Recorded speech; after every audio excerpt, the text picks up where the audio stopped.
इमाम हुसैन ने आके ना जनाबे फारूक आजम से कहा, खुतबा दे रहे थे बच्चों की तभी शुरू में, पता नहीं क्या बात आई इमाम हुसैन के दिल में, कहने लगे उमर नीचे उतरो, ये मेरे नाना का मिंबर है,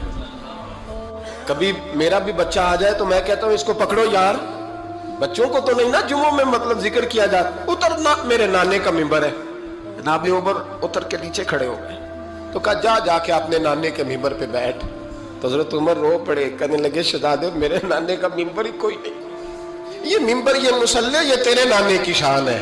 थोड़ी देर खड़े रहे तो इमाम हुसैन कहने लगे अच्छा कोई नहीं आपके नाने का मिंबर का नहीं, कहा चलो फिर मेरे नाने के मिंबर पे बैठ जाओ। जब हजरत उमर बैठे तो बड़ा शानदार जुमला का फरमाने लगे, मैं मिंबर पर मर्जी से नहीं बैठा था, मुझे अबू बकर ने बिठाया था,